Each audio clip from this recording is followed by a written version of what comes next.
来看刑事局接到报案，有诈骗集团伫社群媒体开投资臭铺地的广告，向人买地契来投资哦，佮利用网络银行的零头口做洗钱。警方今抓到10来个嫌犯，马上带动地检署去侦办。诚信主嫌与诈欺机房合作，于社群媒体刊登投资知名普洱茶之广告，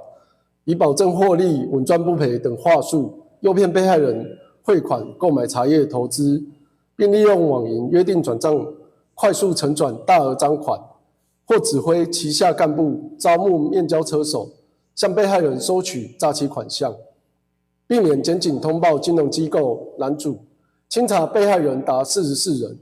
诈骗金额逾新台币514万元。